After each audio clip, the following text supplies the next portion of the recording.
CNN Newsroom continues right now with Ashley Banfield. Carol, thanks so much. Hello, everyone. First came the manifesto, and then came the murders. And now Los Angeles police officers are being forced to watch their backs this morning after an ex-cop allegedly made good on threats to kill fellow officers and their families. Christopher Dorner was fired from the force after a series of hearings in which he felt he'd been wronged. And now he is threatening to, quote, bring asymmetrical and unconventional warfare, end quote, to any LA cop on duty or off. The body count is mounting. One officer is dead, another wounded, also dead, a former officer's daughter and her fiance. We're watching this story as it continues to develop. But again, LA police officers at this hour are themselves in need of protection.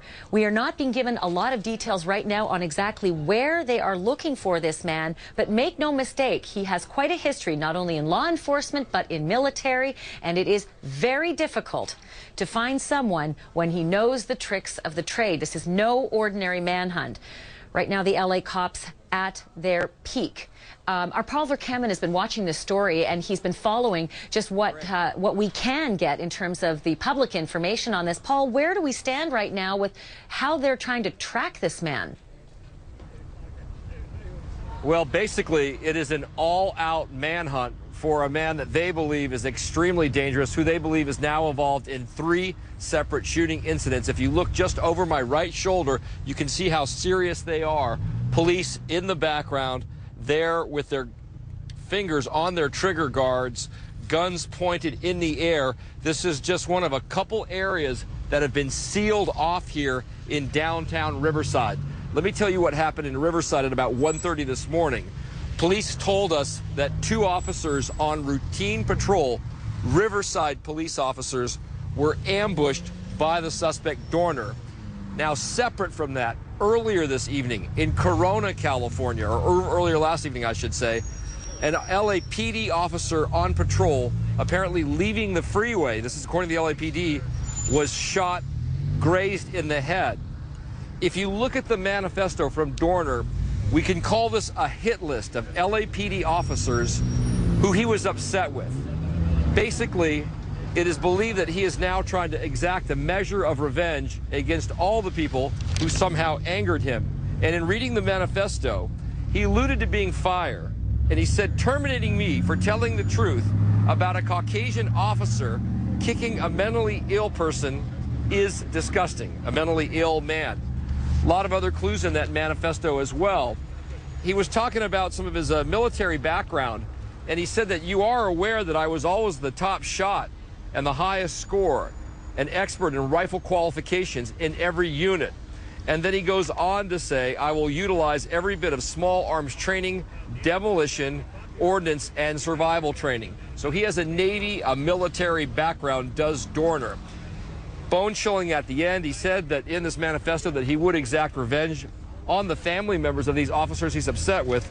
And he just said, I have the strength and the benefits of being unpredictable. So right now, an all-out manhunt for Dorner here in about 9 California counties.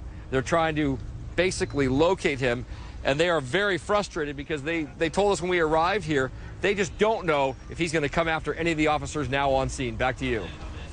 Oh, Paul, the threats are unbelievable. And just to see those officers almost like sitting ducks out there, like you said, 9 counties. Paul, stand by, if you will, for a moment. Our Barbara Starr at the Pentagon also has some remarkable information about this suspect's past in the military. Barbara, this man knows how to use a rifle. He has been awarded for his marksmanship.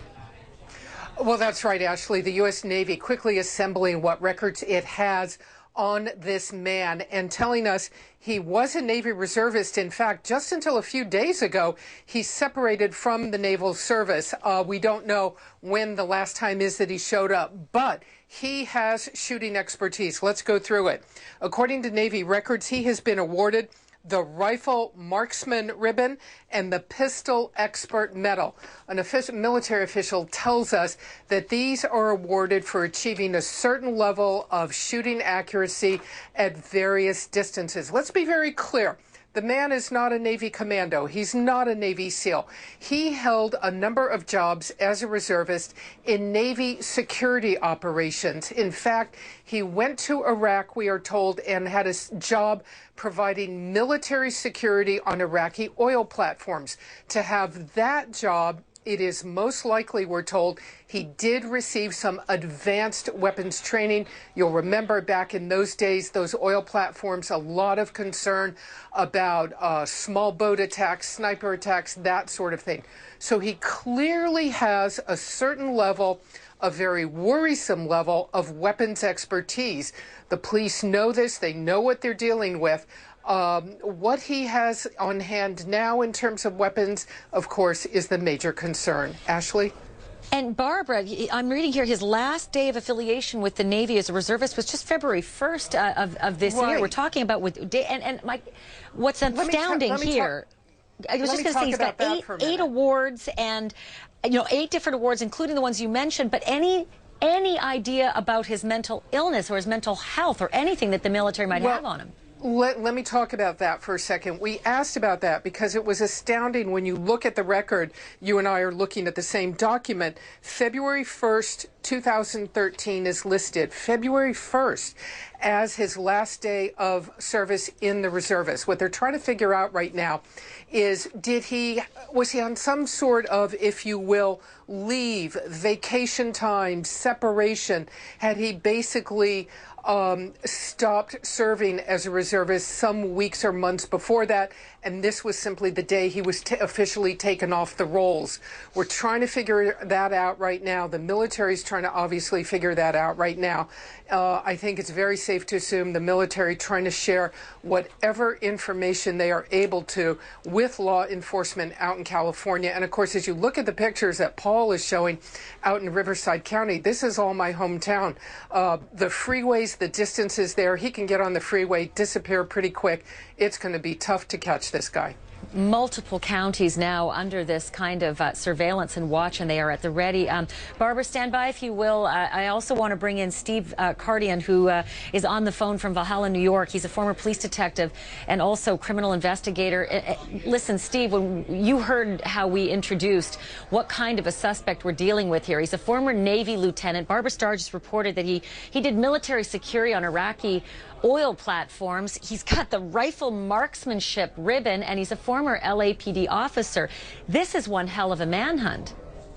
Yes, it is, Ashley. And the most dangerous thing about this man is his mindset. He knows what law enforcement's planning. He knows their game plan. He knows their tactics. He knows their strengths and their weaknesses. So he'll know when to strike. And with that marksmanship ability, he could take out police officers from hundreds of yards away.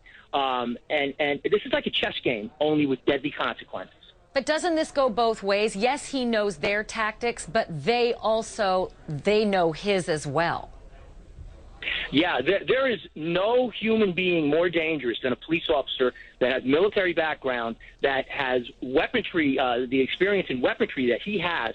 It's very difficult because they're hunting him, but he's also hunting them, and they'll never know where he's going to show up. So he has that advantage over law enforcement in uniform. You know, in the code of blue, isn't this considered the ultimate betrayal? I mean, it goes without saying, but take me inside the force in terms of the level of betrayal that this is.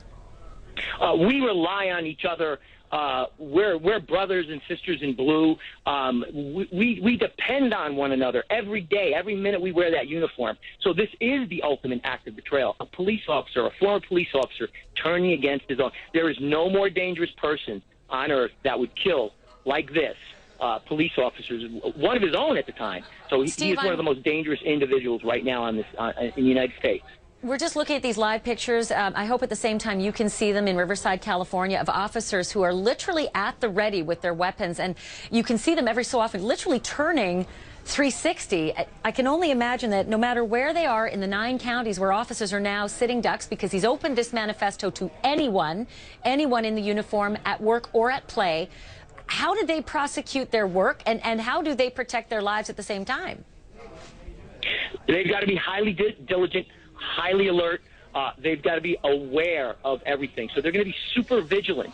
They can't drop their guard for a minute. They have to approach every single call, every single stop sign that they stop out as a potential threat, and it could be a deadly threat. All right, Steve Cardian, if you wouldn't mind standing by, we're going to keep our eyes on this story and update it throughout the hour, as well as that manhunt in Riverside, California, and elsewhere around the LA area continues for Christopher Jordan Dorner, 33 years old, ex-military, ex-cop, and vowing in a manifesto to kill anyone in the LAPD uniform and their families. Unbelievable. Also, another story that we're following today, a community